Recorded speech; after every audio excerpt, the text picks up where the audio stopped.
Today on Alabama Unfiltered, we ask a couple of questions. Do you wonder what in the world the Secretary of State's office does? Do you know how to register to vote? And have you heard about the ERIC system and wonder if in Alabama George Soros has anything to do with our election system?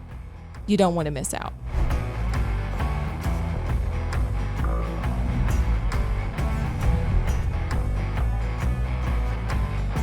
Welcome into this week's edition of Alabama Unfiltered. I'm one of your hosts, Scott Beeson. Allison Sinclair is with me. Amy Beth Shaver is here. And we have a special guest this week. It's the first guest we've had on our podcast, and you're going to enjoy the conversation. It is Secretary of State for the state of Alabama, John Merrill. Been a friend of mine for a long, long time. I served in the Alabama House of Representatives with him. I actually went to an Alabama basketball game with him years ago, and he is our guest. Secretary, how are you, buddy? Senator, it's great to be with y'all. Thank you so much for having me as your guest today.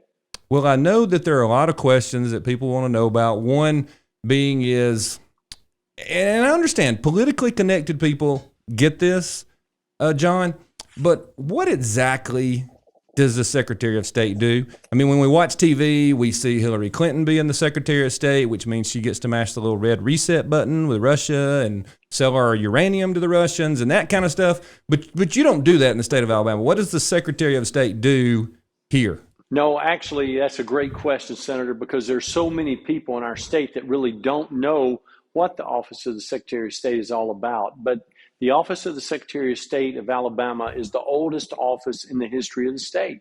Alabama had a Secretary of State before we were a state. In 1818, Henry Hitchcock was appointed by our fifth president, James Monroe, to serve as Alabama's first Secretary of State. Now, he served ably in that role in 1818 and 1819, but December 14th, 1819, Alabama became the 22nd state admitted to the Union. And since that time, we've had 48 individuals who served as Alabama's 53 Secretaries of State, and I'm the 53rd Secretary of State. Our code and our Constitution give more than 1,000 assigned duties and responsibilities to the person that holds this position, and those include, but are not limited to, the things that we've chosen to concentrate on the most. In the last 7 years, 1 month, and 13 days, I've had the privilege to serve in this capacity. And they are elections, which includes voter registration, voter participation, campaign finance reform, campaign finance review, election administration, all the things related to the elections process. And then business division, which is business incorporations, licensing, trademarking. If you start a new business in our state, first of all, you have to go through our office before you can ever hire someone or before you pay 1 cent of tax. And last but not least, international adoptions. And our role is to ensure that whenever families are trying to make their family whole, that we removed all the red tape that exists for them, and that this is a seamless transition as they welcome a new loved one into their family unit. John, I'm going to tell you, I had no idea. No matter how many years I was in Montgomery, I had no idea that y'all dealt with international adoptions. That's really sad because I didn't either. Yes, sir. And I have 2 internationally adopted children, one from China and one from Guatemala. Had no clue. It would have been easier if you talked to John. Well, about and all of that paperwork goes through our office. And so sometimes the families may not even be aware unless they've had a concern or an issue about how the process flows. Right. Because if they're using a particular agency or an entity that's of assistance to them or an attorney that's being helpful to them, sometimes that third party will take care of all the work related to the apostille or other things that go through our office, and the individual may not even be aware of that. So we want to make sure that when they are aware of it, that we're taking care of their needs, because we don't want to add any anxiety to what that family may be feeling at that particular time. Oh, very good point. And I just want to point out that I've said it on my radio program. I'll say it to you again, John.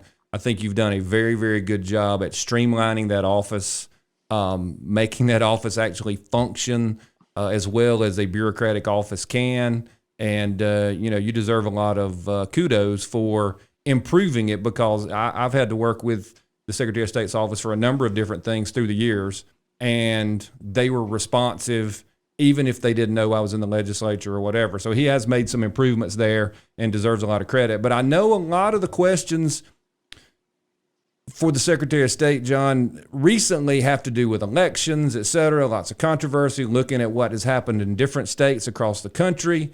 And we'll kind of go with some of those things. Allison, Yeah. anybody got any questions? Well, I have to say before we move on that Secretary Merrill, I'm actually very appreciative because when I signed and filled out all my business 501c4 paperwork, it was super easy. And like the name reservation was easy. Mm-hmm. And within 24 hours, I had my paperwork. And apparently back in the day, it took forever. So it did. You helped me bring home my children, or your office did, and quickly got up and running on this new organization that we started. But ironically, my organization that started Local Alabama kind of really, I guess, when COVID started, that's when I realized, okay, I've been kind of out of politics for several years. It's time to engage. And then November 3rd happened. And that's when things got really weird and things got strange because it was like, okay, either our elections are being stolen. Right. Which if you look at some of the weird things that happened that night, They're just you got to have bizarre. some questions. Right. Bizarre. There are questions. Or maybe the more terrifying option is that America actually just voted Joe Biden into office. And a year later, here we are. And so I started Local Alabama just to kind of bring the normal people, the people that would never run for senator, that will never walk into a Republican Party meeting, executive committee meeting.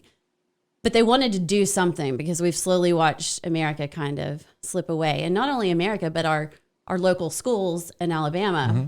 Well, Secretary Merrill and I have had several conversations about elections because one night at one of our meetings, we had a friend of mine come in and just talk about some of the data that was coming through Alabama. And I guess from there, it kind of started this firestorm of questions, which wasn't really our intention. It was just in a few counties in Alabama, things looked strange. And it was either we're about to turn blue or something was up. But we had no motivation in terms of what outcome we wanted. We just wanted kind of some answers, like many people did after November 3rd. And so, Secretary Merrill, I appreciate you coming on here because we had lined up for him to come speak at Local, and we had to cancel that night. And so, I know we have lots of questions, but I really appreciate you being here. And that's kind of how Local got started as this election integrity group. But I think what I'm realizing is that this issue isn't really going away as much as, like, I'm sick of talking about it. Secretary Merrill, I know you will say that Alabama is the gold standard, and I think that y'all have talked about this. I meant to go back and listen. And Alabama does a great job. I can say that. Let's put it this way. Alabama is probably the best state out there. I don't know if that means we're perfect. And I think that's where some of the questions come from. And I think that's where some of the misunderstanding comes from is people want to know, okay, well, how do we know we're perfect, John? And how do we make sure we're perfect? And well, certainly. So those are some of the things people are going to be asking, I'm sure. You know, you're spot on when yes, sir. When you say that, you're spot on. I mean, we are not perfect, but we do it better than anybody else in the nation. And it's one thing for us to say that and to promote it. It's another thing to be recognized by other individuals and other groups around the nation to say that Alabama is the gold standard for elections. And we are. And we take a lot of pride in that. I mean, when you first came to Montgomery, Alabama was not the gold standard for elections. And Alabama was not viewed as being a state that other people modeled their systems after. And we are today. And that makes me very, very proud because we've worked extremely hard with the legislature, with Democrats and Republicans, with Governor Bentley, and with Governor Ivey to ensure that we're doing everything that we can possibly do to be as responsive as we can be to our citizens and to be accountable, to be transparent, and to make sure that we're efficient and effective in the administration of the elections process. So we do have a lot to be proud of, but the work is never done. So we have to continue to be diligent all the time. So I'm certainly excited to hear of your questions and to answer them to the best of my ability. For the people that still have questions about Alabama and that aren't satisfied with kind of that we do have the gold standard, because there's still room in any system, like you say, for people to come in with nefarious goals. We've talked about, I know there's been some funding come in from Zuckerberg and some things like that. So we know that there's some seedy people, but what are technically, like, how do you assure the people that things have been done that looking back, and I know that there's a House Bill 204 that Tommy Haynes has written up that would ask the legislature for funding for a 2020 audit. And my understanding is you were maybe involved in writing that. Is that correct? No, actually, we wrote that for Representative Haynes. It's not one of our bills, but it is one that we wrote because he had a concern about this. He asked if we would be helpful in allowing him to move forward with this process. He didn't know where to start. We told him we would be more than helpful. We would work with the Alabama Legislative Reference Service to ensure that it included the things that were important to him, that were important to other constituents that had mentioned things to him. All of those things were included, and we made sure that it was the way he wanted it to be. And then obviously he introduced it, and so he's moving it forward today. So yes, we were participants in that process. So but you are another thing, supportive of Allison, that that we bill. need to note. Okay. I'm sorry, go ahead. What? I'm sorry, I didn't understand you. You're supportive of the bill that he filed. I know it's been in committee for like 30 days, and so I'm not sure we're going to get any movement on it. But if we don't do it this session, that opportunity is gone because all of those ballots and everything is destroyed in September. This bill would give it a provision to hold on to those ballots until December, I think. Is that correct, Secretary Merrill? I think it holds on to those. Well, as you know, we hold the ballots for 2 years after an election occurs, and the election, of course, was in 2020. So it will be held through the remainder of this year. But anything that needs to be done related to the 2020 election obviously would require additional legislation because the administration of that election ended way back in 2021. And so anything that requires additional review or additional calculation or additional assessment is going to have to require legislative action. And that was the reason why he wanted that bill. And so I do not know exactly what the status is, if it's actually had a committee hearing or not. I just know that it was in committee and that we designed it the way that he wanted it designed. So we tried to be helpful to him. Was that legislation an audit, John, of the entire state or just certain counties to get yes, a, of the to get 2020 general? Yes, sir. The 2020 general election. Yes, okay. Sir. No, and you had told me way back when you were on the radio program with me when I was asking, hey, we need to do this, we need to do this. And you said, well, you told me then it would take an act of the legislature. I'm not authorized as the Secretary of State to go back and look just because I want to. And so it's interesting that we're making some progress. I don't, have a tremendous amount of faith in the legislature. And let me share this. I think it's something that, yes, sir, something that I think y'all would find of note. I had indicated, and I've told Allison this, I haven't told Amy Beth this before, but I had shared this with you, Senator, and I shared it with Allison, is that one of the things that I felt like Alabama needed was to have an audit component in our toolbox as we move forward in election administration and election review in the future. And in 2020, we actually introduced legislation in March of that year, actually in February of that year, to begin moving forward with an audit component for the state of Alabama's election administration. And there was absolutely no interest in the Alabama legislature to have an audit component placed as a tool that we could use in evaluation assessment. And so after that year passed, of course, then November 3rd came, and then all the concerns that were introduced after the election was over. So we brought a bill back in 2021, and it passed. And it creates a pilot after the 2022 election. We will have 3 counties that will be a part of this initial program where we will have an audit of the election in 2022. We're excited that those counties are interested in and willing to participate. So they're going to know ahead of time? Dallas County. Yeah. Actually, the 3 counties had to make application. So Okay. yes, they know, and they have to have approval from their county commission in order to move forward. That was all part of the legislation. So Right. Dallas County was one of the counties that was participating. That's the Selma area. Mm-hmm. And then Marshall County is one of the counties that was participating, and that is up in Gunnersville, Arab, Boaz, Albertville, that area. And then we have Houston County, Dothan is that area down in the Wiregrass. And those counties are going to be participating. We're very excited to have them on board. Now, one of the things that I had a couple of legislators mention to me, even after we passed that legislation in 21, was to have a mandated audit for the entire state for 2022 and beyond. So we actually had legislation that we drafted, and we will tell you that the Probate Judges Association put out a full court press and said, we don't want an audit. We don't need an audit.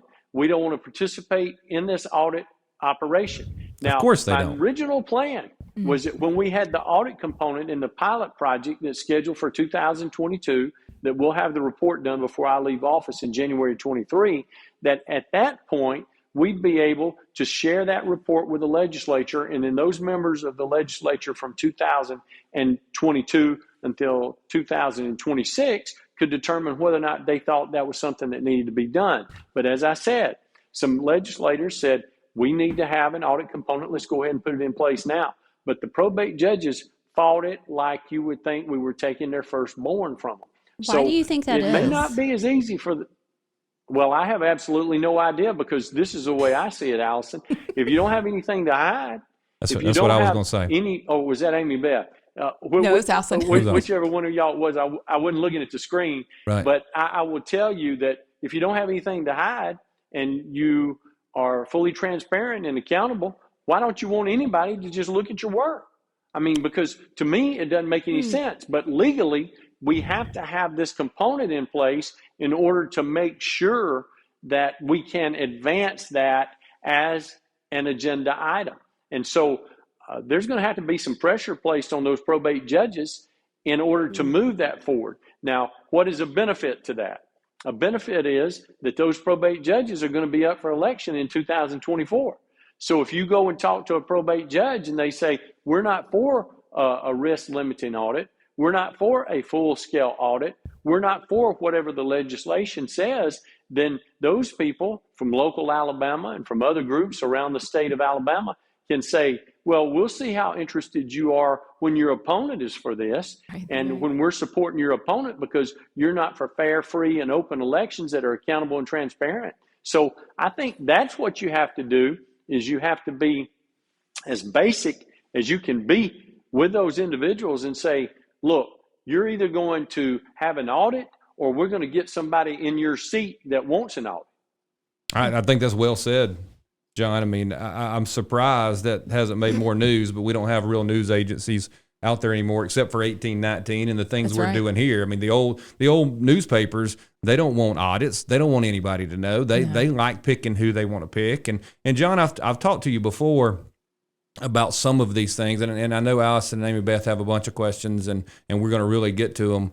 But I think you and I will both agree that it would be fairly easy in some places to really meddle with elections. It would only, if there was such thing as being able to adjust software, if that could be done, you could take 5 or 10 votes out of every machine in my district and everybody else's district, and all of a sudden you have thousands of extra votes. I mean, and it could flip U.S. Senate seats, it could flip governor seats, it could flip who gets elected to be Secretary of State. And I think a lot of people just want to know that, hey, that kind of stuff is not going on. Somebody go behind and check. And I think we've got a little bit of momentum, and I can't tell you how disappointed I am in the probate judges. It doesn't surprise me, but I think we're making some progress. Well, and it's not all probate judges, but the ones that are the most vocal and the ones that are the leaders in the governmental affairs area are the ones that are offering the strongest pushback, and they're the ones that pay for the lobbyist, and they're the ones that, when communicated with the lobbyist, tell the other members of the Senate and the House, look, this is not something the probate judges support. Right. So again, I think the best way to address that is by addressing it at the ballot box and letting your feet do the walking when you're going door to door by people who are interested in transparent and accountable elections. I couldn't agree with you more. Secretary, that's Amy Beth. I've got a question for you. So the ERIC system, as you know, has been discussed a lot lately. And when you took office in 2015, you signed us up to be part of the ERIC system and received funding through a bill sponsored by Will Ainsworth and received a seat on the board. So, some people have questions about that in regards to origins, because I think the origins of a thing are important. I think we can all agree that we want to know where monies are coming from, even if it ends up that it's a helpful thing. Origins are important. But before we go any further, now what is ERIC? So ERIC is, Allison, you'd explain it best. Well, it's a system that actually Secretary Merrill, you are probably the expert. The expert. I am not. ERIC is the Electronic Registration Information Center.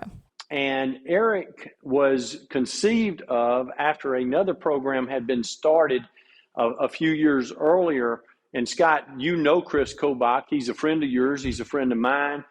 He served as the Secretary of State in Kansas. He helped you when you wrote House Bill 56, was one of the authors of that along with you. And his picture's on my computer as we speak. How do you remember that? Secretary Merrill, how in the world do you remember that? House Bill 56. Did you even remember that? Oh, yes, I remember that. Okay. That one's burned. That's burned into everyone who was paying attention at that time. It was burned into their memory. Okay, so it wasn't a nothing bill. Okay. So anyway, Chris Kobach helped with that, but he started a program when he was Secretary of State in Kansas called the Kansas Interstate Crosscheck Program that was designed for member states, and there were 30 plus member states around the union who actually submitted their voter rolls to Kansas through Arkansas. There were a couple other states that were involved, and those voter rolls were checked against each other to see if there were duplicate registrations, duplicate names, duplicate things that were related to the voter rolls in those member states. Well, there were a number of people who wanted to participate in something of this level, but because Chris was one of the people that originated the process, they didn't want anything to do with Chris or with the Kansas Interstate Crosscheck. So the Pew Charitable Trust, through some of the resources available to them, came together and said, well, we can create something that is similar to this. It's called ERIC, the Electronic Registration Information Center, where we can check for duplicate registrations, but we'll go another step further. We'll also check for dual participation in the elections process. So if we have individuals who are registered to vote in certain states, but are also participating in more than one state in the same election cycle, we can identify those people. We can make that information available to the member states. Then they can determine whether or not they want to pursue it through additional investigation and then an indictment that could result in a conviction for voter fraud in those states. And we didn't have the wherewithal to be able to do that without passing legislation that would enable Alabama to be a participant in each one of those. So we joined them both. Now, subsequently, ERIC has taken off. There's more than 30 plus states that are members of ERIC, but the Kansas Interstate Crosscheck system has gone the way of the buffalo. And so it no longer exists and it is not operational. But the thing about the ERIC system is it has been very helpful to us. I mean, I know y'all, but all three of y'all have heard me say numerous times what a job we have done with our voter registration effort. As a matter of fact, Scott can probably quote it. But you know that I always say one of my goals when I became the secretary was to ensure that each and every eligible U.S. citizen that's a resident of Alabama would have the opportunity to become a registered voter and obtain a photo ID so they could participate in the electoral process in our state at the level that they wanted to participate. And in doing so, that meant that they would be able to register to vote with a credentialed ID. And since January the 19th, 2015, as of today, we've registered 1,994,877 new voters in the state of Alabama. And today, we have 3,623,528 registered voters in Alabama. Take a lot of pride in that. 96% of all eligible African Americans in our state are registered to vote. 91% of all eligible white Alabamians are registered to vote, and 94% of all eligible Alabamians are registered to vote. It should also be noted that we have removed more than 1.351 million people from the voter rolls. And we've been able to do that because of the cooperation that we've had with Eric and with our Board of Vital Statistics that we receive reports from Social Security Administration, and other groups that we reach out to receive information from and that we're able to process. But Eric has probably been the singular most efficient and most effective participant as a tool that we've been able to use to help us ensure that we have safe and secure voter rolls that are transparent and accountable. Hey, John, this is Scott again. In case you can't tell my voice from there, Chris Kobach is a friend of mine, not super close, but I could probably get him on the cell phone this afternoon if I needed him. And, he's a solid conservative guy to me. I think he's a solid, honest guy. He wants to save the republic. And you and I both know that there was a concerted, orchestrated effort to crush the Kansas cross-check system. And no including the people who were in President Trump's effort to look for voter fraud. If you agreed to be on that commission, all of a sudden your business started getting sued. Mm-hmm. All kinds of suits were brought against you personally for this, that, and the other thing. And all that was crushed. Does it ever give you any pause when the people who were ideologically on the side that I'm on, ideologically on the side that you're on, ideologically on the side that the ladies here are on, that side trying to clean up voter rolls and stop voter fraud was crushed by groups like the ACLU, et cetera. But magically, Eric is this really good program started by people they like, and we shouldn't even question what they're doing. That gives me pause, and I would think that it would you as well. Let me say this, Scott. There's a little bit more to it than the way that you just presented it, and I'm not sure that you know. So let me share a couple of things with you. The Presidential Commission on Election Integrity that you referred to was established through a presidential order from President Trump back in early 2017. Chris actually called me. He told me that he wanted me to be a part of that team. He wanted me to be one of the members of the commission. I was very excited about that, but he told me that, frankly, they had too many white guys that were on there. And it's America 2020 or 2022. He asked me if I had someone in our state that would be helpful in the process. And I told him that I certainly would consider it. He said, well, I really need a Democrat. Do you have a Democrat that will meet the standard that we're talking about? And I said, absolutely. I had the perfect person in mind, former Tuscaloosa County probate judge Hardy McCollum. He was a Democrat, 42-year probate judge now. He just retired in 2020, but 42 years. He was first elected when he was 28 years old. And he went through the entire vetting process, but he was not approved of by the White House. Now, there are a number of people who have said that he was not approved because of a certain member of our delegation that kept him from being approved. Okay. But that meant we still had a vacancy, and he still gave me the opportunity to fill that. So I asked former Jefferson County probate judge Alan King to fill that position.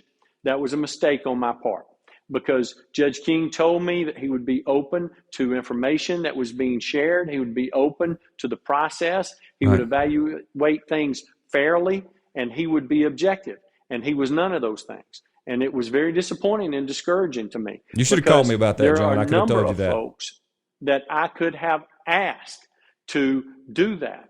One of those people that I would love to have asked was Judge Nunn from Dallas County, who would have done a great job. I could also ask Judge James Tatum from Bullock County, who's the probate judge down there. Both of those guys are African Americans, but both of them are very bright. And I think they would have done an outstanding job of being fair, being objective, being understanding, because we needed transparency and accountability. Right. But there were several people that went on that commission that artificially indicated to the people that invited them or encouraged them to join that they would be objective, and they were not. Another one of those people was a former Secretary of State from another state who no longer has that position. But I know that it happened multiple times. But there were also some concerns technically that were never introduced until the process started. Right. One of those concerns was that Vice President Pence, who was the chair of the group, told the team to reach out and to collect the voter rolls from the 50 states so they could start the process. One of the things that they failed to do before they ever asked for the voter rolls to be presented was to determine whether or not states could legally provide the voter rolls. Right. We could not do that. In order for us to provide the voter rolls, they had to be purchased from the state of Alabama.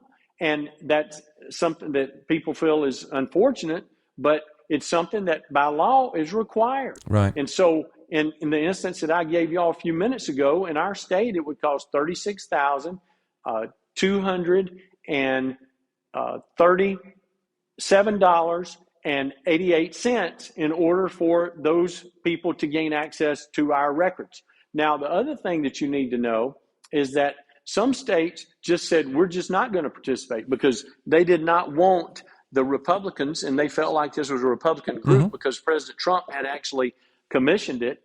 They didn't want to be cooperative. But instead of having a White House intern make a call to those Secretary of State offices or those election offices around the nation, or see what state law allowed, they just went ahead, put the team together, made the request, and then it all blew up. Because certain states provided them, other states wouldn't, and then it became a political football that people were kicking around all over Legion Field. That was a problem. Right. And it became a negative for the president, and it became an embarrassment. And a lot of those things could have been alleviated as concerns if just a little bit of homework had been done to start the process. And it's something that I intend to talk to as many times as I've talked to President Trump in the last 4 months, and then again in the last 3 weeks.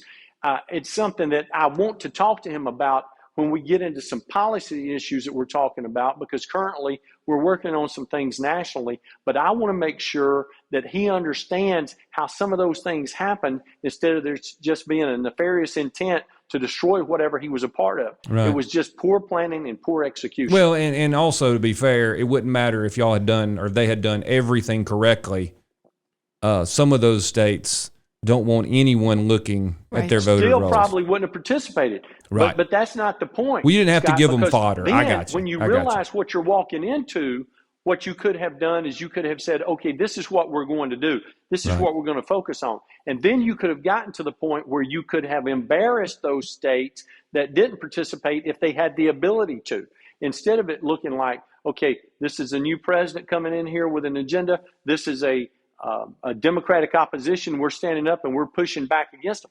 That became a problem that could have been eliminated because you didn't take the proper steps in planning for what you needed to do to be successful. Yeah, and I think they made that mistake a number of times on a number of issues, because they thought people would be for, hey, look, it's the new president, the election's over, we're all Americans, let's move forward. And as we now know, that did not happen. So no, great points. I can't disagree with that. I have 2 questions about. Well, and look, you as an athlete, you never entered a game, a football game or a basketball game, that you weren't prepared. Last year, Amy Beth saw her son win the state basketball championship on the best team in the state at 7A because they were prepared to win and be successful. And he was the best player on that team. They didn't just show up at the BJCC and say, we're going to play today. They had to be prepared. So you always have to be prepared. That's right. I have 2 questions. Number 1, why do we still charge for voter rolls? Aren't we like one of 2 states? Correct me if I'm wrong. My understanding is most states do not charge.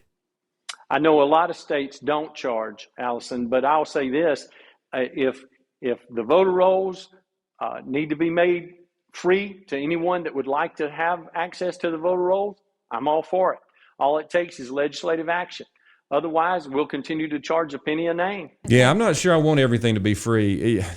That's the right answer, Secretary, but every time something's free, people just abuse the flip out of it. And they just like, oh, I want a copy. No, I want a copy. Allison wants a copy. Amy Beth wants a copy. Everybody gets a copy. Can you send me a copy? I mean, there's got to be a little skin in the game. Maybe it ought not cost $30-something thousand, but what do I need to know your voter information for?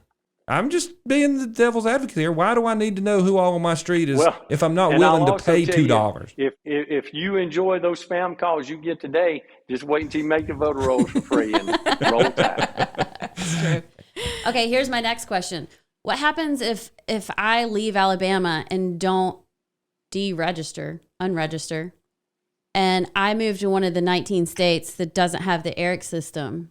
How do you find me? Like, it's great if you have duplicate. That's a great question. Yeah. Great question, Allison. One of the things that we did since I've been the secretary, this has happened within the last 2 years, is we passed legislation to make sure that we can gain access to the database that goes through the United States Post Office to follow mail for people who've relocated from one state to the other. So in spite of the fact that you may move to a non-ERIC member state, we can still track your information. It's just a slower process. So do we need ERIC? But without us passing that legislation, we couldn't even use the National Change of Address entity before now. Well, my whole thing is that, and this is a quote that you said in the 1819 News article regarding the question surrounding George Soros and Open Society funding the Pew Charitable Trust in the beginning. You said the problem is ignorant people have information introduced to them. They get a toenail sliver piece of it and they think it's enough to write a master's thesis because they heard somebody say that George Soros was supportive of ERIC and helped create it. And I'm sitting there, I'm like, well, I guess I'm ignorant because I have huge issues with George Soros, the World Economic Forum. Like, to me, that is just the battle that we fight, whether it's in our local school boards to That's right. really what's going on in Russia and Ukraine. I mean, it is a global issue. So, well, let me say this about George Soros. So I don't know George Soros. I've never seen him. I know what he looks like because I've seen pictures. I know what I've read about him. I can't think of anything that I've ever seen that he was a part of that I'm supportive of. But what I do know is George Soros has never had any direct contact with the creation of the Electronic Registration Information Center. George Soros has never communicated with anybody that's ever been a part of the Electronic Registration Information Center. George Soros has never communicated with the board members of ERIC. George Soros has never had any direct financial contribution that has been made to ERIC. He's never had anything to do with it. He's never gone to an ERIC board meeting. He's never said, this is something I'd like to see. This is something that I'd like to do. None of that has ever happened. And because that name was introduced, that has caused a number of concerns for a lot of people who see George Soros as a straw man that they can knock in the head every time his name is mentioned. Mm-hmm. Now, nobody has done more homework on ERIC, and no one has done a better job of ensuring that ERIC is fulfilling its commitment based on the contractual agreement that has been entered into by the 31 plus member states than Christian Adams. Now, Christian is the president of the Public Interest Legal Foundation, and he's a friend of mine, somebody that I talk to frequently. He actually called me on Monday. And Christian, I've testified with him before Congress on 2 different occasions and before the U.S. Commission on Civil Rights. And I know what Christian thinks about ERIC. He thinks there are some issues that exist with ERIC. But when given the choice of whether or not a state needs to be a member of ERIC or not a member of ERIC, he always says the state should be a member of ERIC because he knows that when you're a member of ERIC, you get all those benefits that I've introduced. Now, this is the thing. With the fact being stated that I confirmed for you just a few minutes ago about the lack of involvement of George Soros in ERIC, it's not whether or not Alabama needs to be a part of ERIC. That's not the question. The question is, if Alabama decided not to be a part of ERIC, then where would we get the benefits that ERIC currently offers? Because the state of Alabama does not have the resources to provide a process like this the same level of support that we currently receive from ERIC. There is no other national or regional organization that you can become a member of that will give you the information that ERIC can provide. But and you still with have to all do of that. those things being all. You have to do that with the 19 other states through the postcards or the mailing address changes and things. So why can't we just continue that? I know you said it's slower, but well, you could do it. That's what they were doing before I became the secretary, Right. when they didn't remove anybody from the voter rolls. Hey, John, can you tell us what So y'all do if you want to use that same old slow process No. that we did before, then you certainly can do that. And, Hey, John, what do we? Wait. It may be that John, the person that John. follows me from being the Secretary of State Right. may actually want to do that. But I'll say this: if they can't produce at the same level that we've been producing, you need to ask yourself why you'd want to do that. Because it makes you feel better? Hey, John. It doesn't make me feel better. Here's my question. What and you probably have an answer. What do y'all do to back check, to just check and see if the ERIC system actually works well? Is there ever any interaction between the states that are members, maybe a fellow couple of southern states, and say, yes. hey, look, we'll give you ours, you give yours. Are they actually clearing these out so that you know that they're doing what we say we're doing? I mean, I figure y'all are. Well, but look, Scott, this is the thing too. You have to understand that when we send our information to ERIC, we're sending restricted information that's encrypted. Okay. They don't get all of the details that we keep here because they don't need that. They get the information that they need in order to compare the rolls, to do what they need to do. And then because of the agreement that we have, they cannot sell it, they cannot share it, they cannot use it in any other way. And if they were doing that, then we could bring suit on them, and obviously we would disassociate ourselves with them immediately. But yes, we do have those conversations frequently among secretaries, among election directors, among the members of the board of directors of the organization, of which we have a seat, of which our people actively participate. And we have those conversations on a regular basis. So y'all do check, like y'all, Alabama Alabama and Mississippi would say, hey, let's check these guys because a lot of people don't trust them. Let's check. And y'all are like, yeah, it works out. It's and perfect. Georgia and Florida.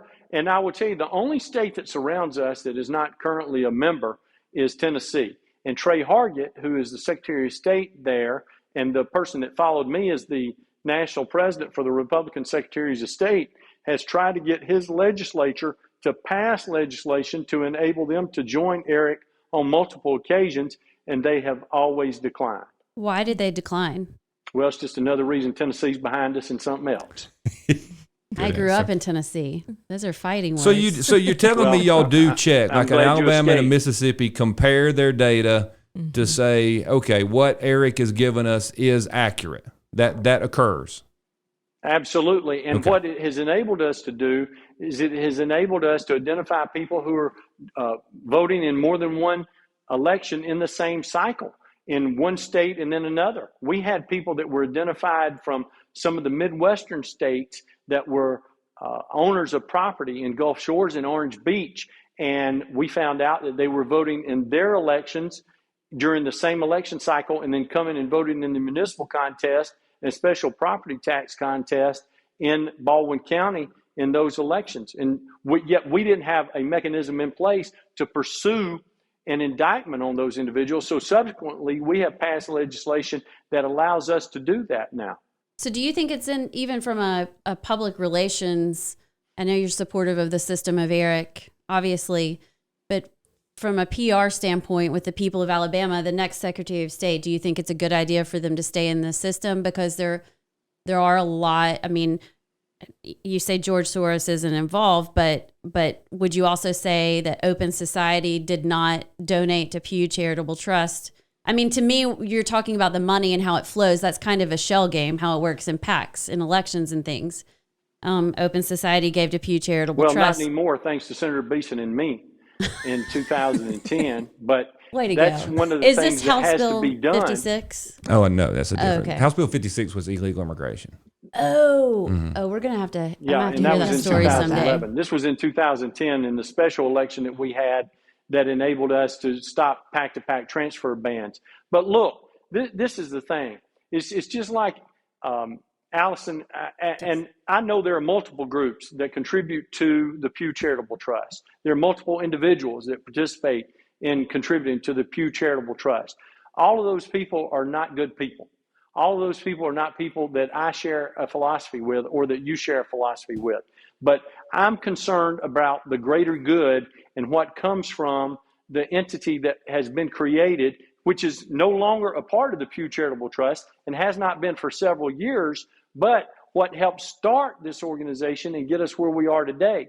And again, the question is not whether or not Alabama should be a part of that. It's that with there never having been a vulnerability exposed, never an incident of occurrence that was negative, where any information was shared that didn't need to be shared, or anything was introduced that was not positive about Eric, that just because somebody said George Soros had something to do with it one time, is that enough to get out of it? And if you get out of it because you don't like George Soros, because at one time he may have given some money that may have been used for this purpose, then what are you going to do the work that's currently being done? Nobody has answered that.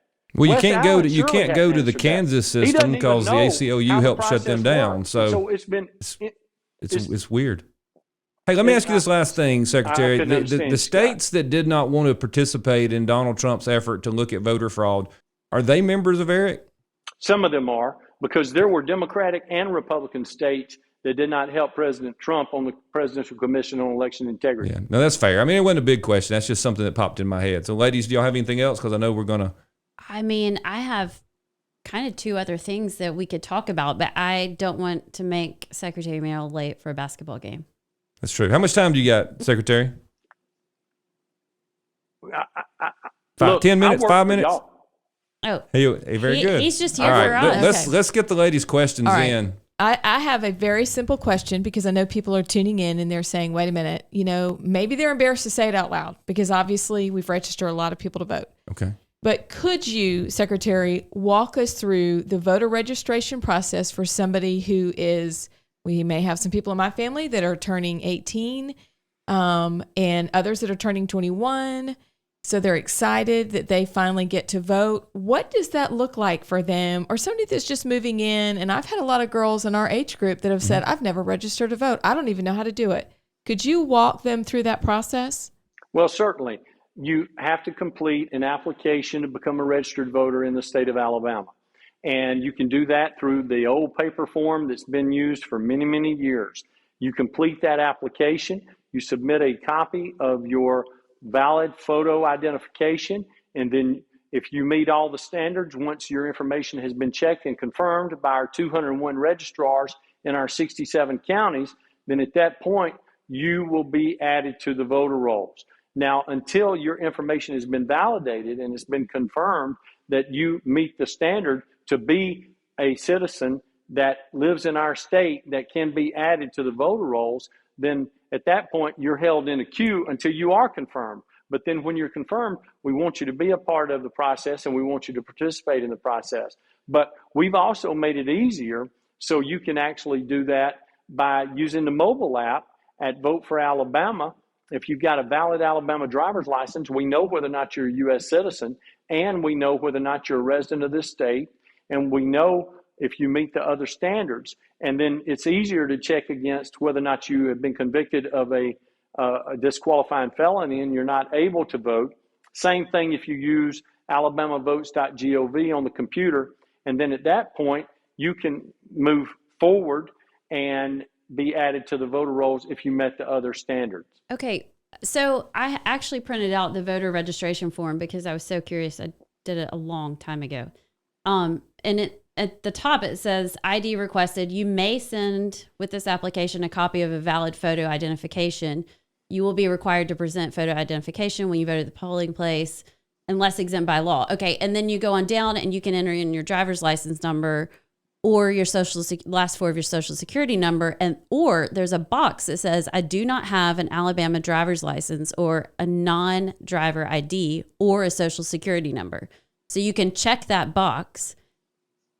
And then basically at the bottom, you give like a pinky promise in this voter declaration that you are all these things. So to me, so So you can check a box and actually not turn in a voter ID or social security number. So how do you know? You just said we can confirm that they are a citizen. That. Go ahead and try that and see if your name gets added to the voter rolls, and do it as a person that is not a not a real person, and see how that works out. Because I've got 201 people in this state that's the only job they have. Well, I'm asking you how you confirm that. They're the only people that can add or remove people from the voter rolls. They're the only ones that can do that. And if they add someone from the voter rolls that are not supposed to be there, or if they remove someone from the voter rolls that should be remaining on the rolls, then they're going to lose their job. And it's not a situation where it has to happen multiple times. We've removed people when they've done that, and it's only happened one time. So that's their job. And I tell you, one of the things I would encourage you to do, I know that both of y'all, Scott, I don't know if you still live in Jefferson County or not, but I know the other two live in Shelby County. And one of the things I would encourage you to do is to go to the Board of Registrar's office in Shelby County, or anywhere your listeners live. Call the Board of Registrar's office and tell them that you'd like to go and watch what they do. Now, there's some things they may not be able to share with you with private information from certain individuals. But if that individual lives in that county, they can go and they can see what those people actually do each and every day. It's just like the people who've expressed concerns about the way elections are administered. And they say, well, I believe that a voting machine can be hacked, or I believe that the voting machines are actually connected to the internet, or I believe that votes can actually be stolen. The first thing that I would encourage them to do is to contact their probate judge in that county and sign up as a poll worker, and then become a poll inspector and a poll captain. So they're actually working there, because once you've done that and once you've spent 18 hours at the polls that day, your questions are going to be alleviated, and you're not going to have any more concerns about the process and what's done. Same thing on voter registration, same thing on elections. So you're saying that once these are sent to the registrars, really your office really doesn't have anything to do with it. It's up to the registrar to confirm or deny the existence of this person. They're the only people that can do that. Okay. And then talk to me about your voter van. What's it? The mobile ID unit. The mobile ID unit. So after they are confirmed to be a real person through the registrar's office, they take that paperwork and they can come and get a voter ID card through your office, correct? Well, actually, that can happen in each one of the 67 counties, or it can happen at the mobile unit location whenever we're visiting the 67 counties, which we do at least once every year. We usually make more than 100 of those visits, just like we did last year. I think in the 7 years that we've done this, there's only been 1 year that we haven't exceeded 100 visits. And we've made in-home visits to people who've said, look, I can't get a mobile ID. I cannot get an ID, and I can't get out of my home to go to a place to get one. So on more than 25 occasions, we have been to people's homes and actually given them IDs so they would have one. So let's say hypothetically, someone gets through the registrar's office that isn't actually a real person. When they get to get their voter ID card, how do you confirm is that another stopgap to, like, at that point, do they sail through and they just get their ID card, or is there another process there that could potentially catch fraudulent voters? How is a person that's not a real person going to get an ID? Well, I mean, I could say my name. They have to have a picture made. But there's nothing in the paperwork for the registration form that has to have a photo ID. Like, I'm thinking about, well, I know this is what I'd like to see. I'd like to see somebody try that, because we've already put 6 people in jail, and we got a little room for others in the 67. No, I'm not trying to put anybody in jail. I'm excited about that. No, I don't want to put anybody in jail. I'm always excited about putting people in jail that are trying to break the law, especially when it comes to election administration. Because in the time that I've been the secretary, we put more people in jail than all the other states in the union combined. So again, roll tide. Roll tide. Well, I'm going to say the secretary, and John knows this. I have been deposed a couple of different times, and one was on Alabama's voter ID legislation. And there have been few times in my life that I enjoyed telling the story to liberal attorneys representing very liberal anti-American groups that, hey, look, in the state of Alabama, if you claim you can't get an ID, my friend, the Secretary of State, John Merrill, will go to your house personally.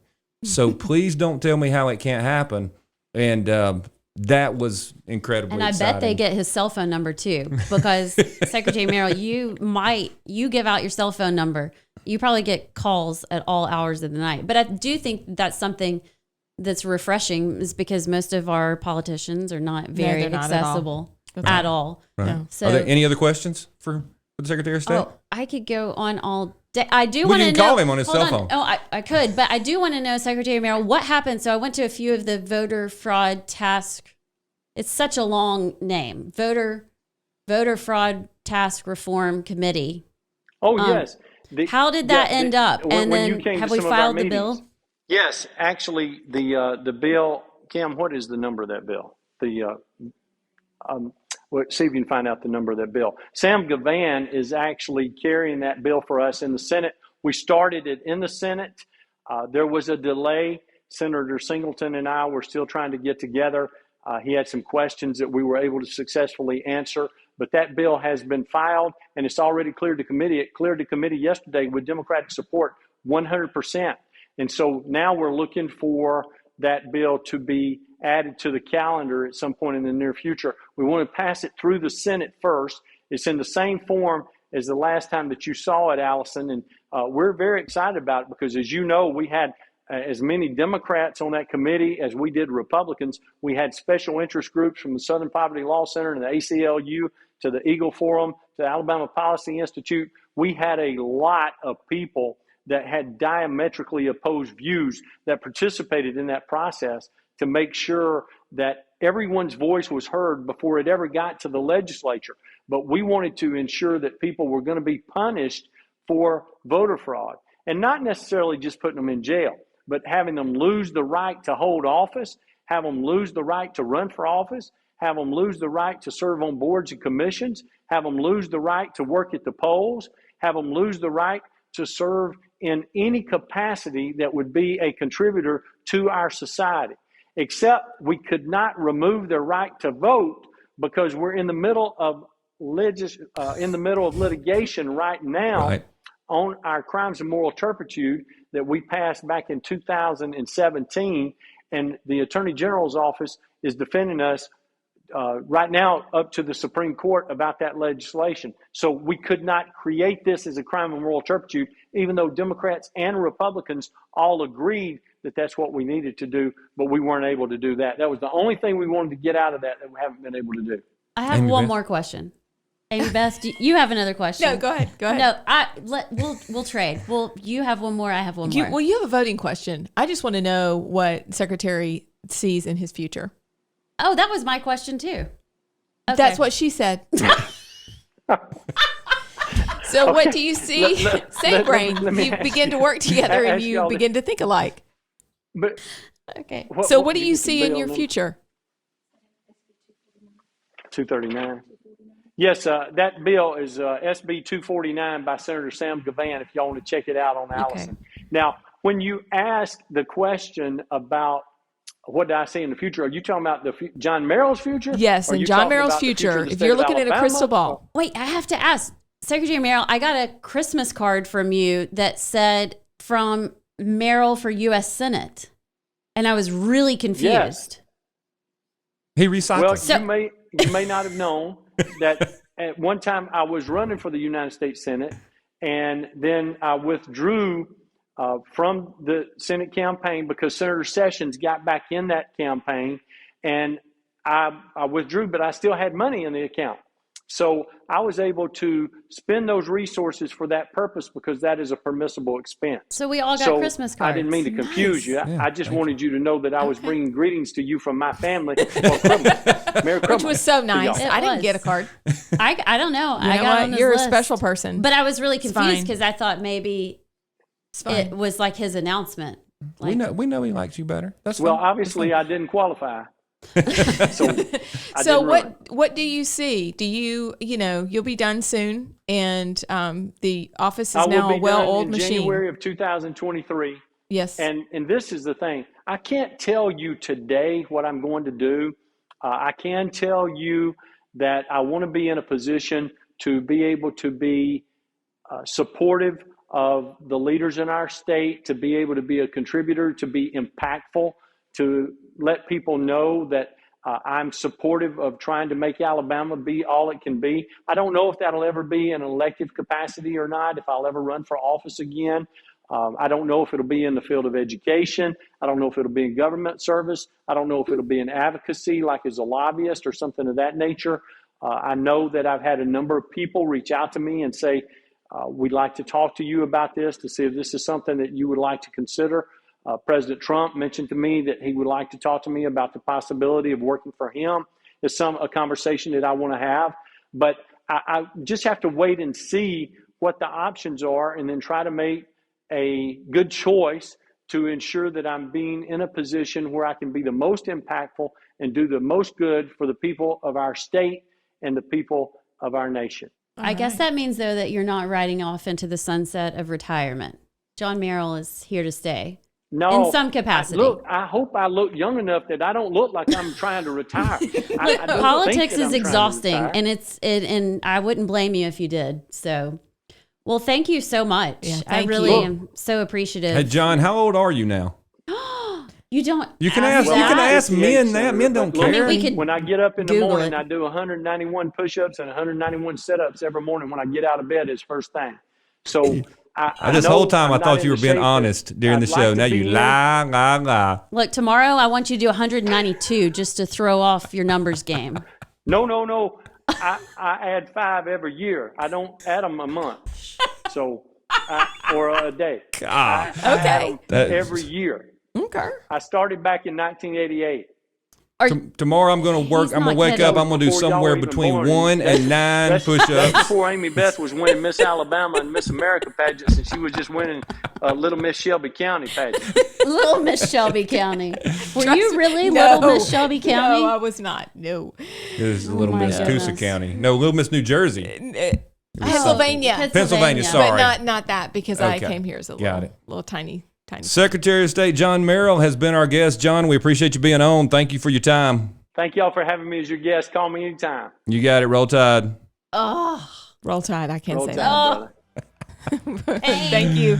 Ladies, I appreciate y'all. Thank you. It was fun. And y'all, we appreciate y'all being visiting with us this week. I hope you enjoyed the conversation with our Secretary of State, John Merrill. You can find this podcast at all the usual places. Please give us a thumbs up, 5 stars, however it is done where you listen to us. We'll see you next time.